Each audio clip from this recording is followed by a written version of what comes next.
Hey everyone, welcome to this week's Azure Infrastructure Update. It is the 12th of September and pretty quiet week this week, but a couple of nice updates to look at.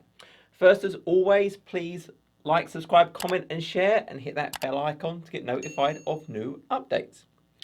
So new videos this week. I did a deep dive into Azure App Gateway, the regional layer 7 load balancer. Really walked into what all of the various components are and how they kind of fit together.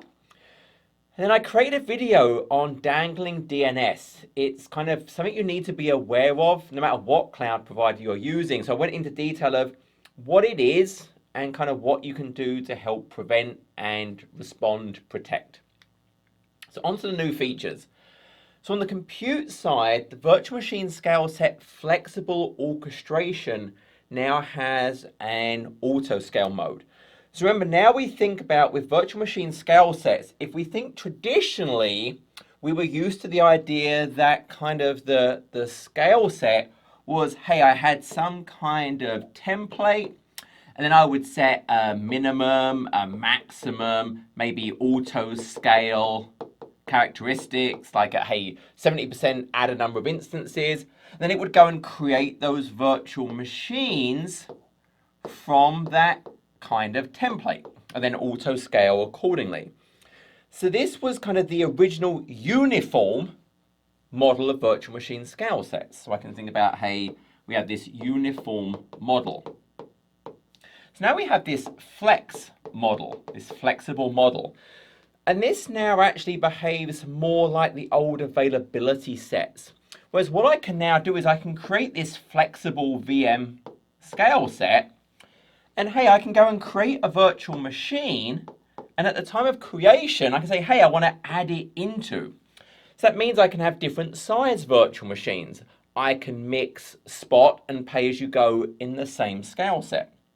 If I actually jumped over for a second, and if I just go and look at, I've already got kind of one of these. If I go and look at my virtual machine scale sets, you can see I've got this flexible VM scale set down here. So if I go and actually create a virtual machine, you can see this behavior that at creation time, I can actually, let me pick the right resource group where I actually have this and the right region where I actually have that VM flexible. And now for my availability options, you see I have, hey, I can add it into a virtual machine scale set. And now I should see, there we go, I can add it into that scale set. So it has to be the same resource group and the region of where you created that flexible. But what I can now do in addition to that kind of behavior, I can also create a VM profile, which is kind of that template. And again, that kind of minimum, maximum number of instances, I can have auto scale. And it will also then create VMs into that virtual machine scale set. So I can have a mixture of ones I'm kind of manually adding in and ones now that it's going to automatically create for me based on a single VM profile I can associate with that flexible virtual machine scale set. And I get all of the same kind of behaviors like automatic extension updates, termination notifications. Again, I can have this whole mixture of different SKUs and sizes within there. So it's really, to summarize, yes, I can treat it like an availability set where, hey, I can put things into it, specifying fault domains and availability zones. Or I can use it like VMS scale set uniform, where it's a template, you know, your VM profile and some characteristics, minimum, maximum, auto scale. Or I can have the combination of the two. So that's kind of my choice. And so, given a bit more detail than usual, we now have that auto scale for that flexible orchestration mode. VM on-demand capacity reservations are now in kind of public preview. So this is the idea that imagine I have some project, maybe it's DR, and I'm not ready to create my resources yet, but I want to make sure that when I go to create these 100 VMs, there's definitely that capacity available. I'm not going to hit some quota problem or there's not availability of that VM SKU in that particular region. So what a capacity reservation lets me do is kind of, there's no term I have to commit to. I'm saying, hey, I want a certain VM SKU, like a, I don't know, a D2V4 in EastUS 2, and I'm going to then start paying for it. So even if the VM doesn't exist yet, I'm doing a reservation of the capacity. I'm saying, hey, I want 100 of these D2V4s, and I start paying for it at that point. But then it's guaranteed, there's SLAs that capacity will be available for me.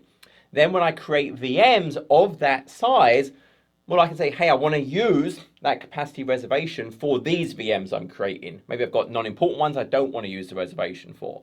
But essentially, I'm reserving that capacity. But to reserve it, I'm paying for it.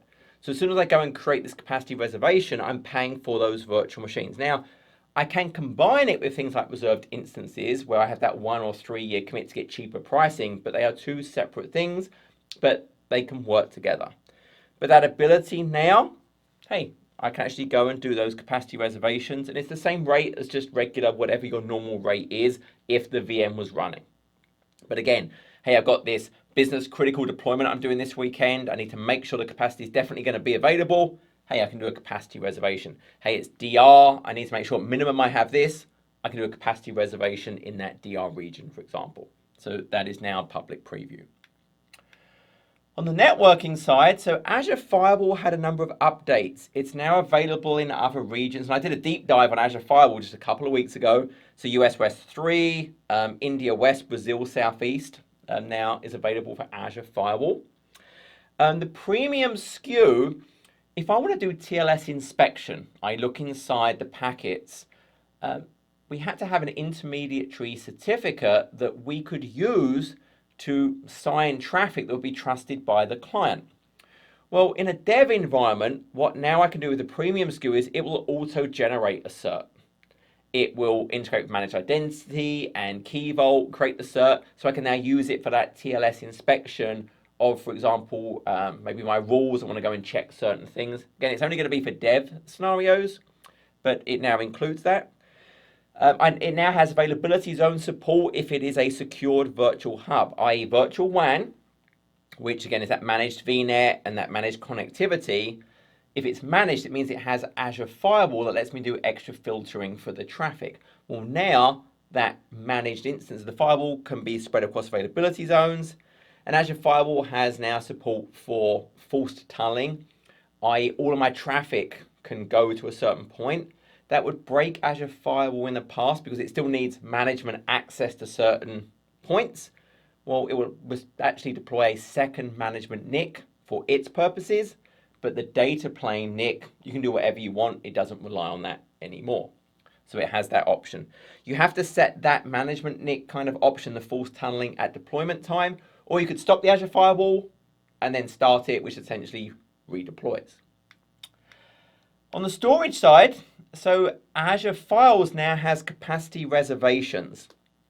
So this is, I talked about reserved instances earlier on for virtual machines. Well, it's actually that idea of committing to a certain amount of usage for 1 or 3 year terms applies to many services. So Azure Files now has that ability. So I know I need this amount of Azure Files over the next 3 years. I can commit to using a certain amount and I get big discounts. So I can purchase those in 100 tebibyte or 10 tebibyte chunks. That can be on the hot, cool, or premium tiers. And then I just get kind of those cheaper prices. So if you actually go and look at the reservations, this should be the pricing page. And I think it's showing kind of the hot and the cool. But you see like the regular pricing, premium transaction, hot, cool. And then you can see, hey, for reserved, you get these cheaper prices for 1 and 3 years. So hey, it's 2.5 for a year of using 10 tebibytes, but only 6,200 for 3 years. I triple the time, but it's nowhere near triple the price of there. So you can kind of see those. So the longer I purchase it for, and the cheaper I pay. So if I know I'm going to need a certain amount over the next duration of time, reserved instances will actually save me money. So that's kind of the goal of that. Azure Files now has SMB multi-channel. So multi-channel has actually been around with SMB for a fairly long time. It's the idea that I'm connecting to a certain SMB share, but maybe I have multiple NICs, or I'm using receive side scaling where I can distribute the load over multiple CPU cores. So basically it increases the throughput. So it can aggregate multiple NICs. It can spread it over multiple CPU cores. So I get more throughput. I can have resilient paths when I go over multiple NICs. So Azure Files now supports SMB multi-channel. So I can get higher read, higher write actually throughputs on those. To do this, the multi-channel, it does require 3.1.1 version of SMB. So I think that was kind of Windows 10, Windows Server 2016 added the 3.1.1 SMB support, which brings us to Azure Files now has 3.1.1 support. It kind of makes sense. So those capabilities are now GA.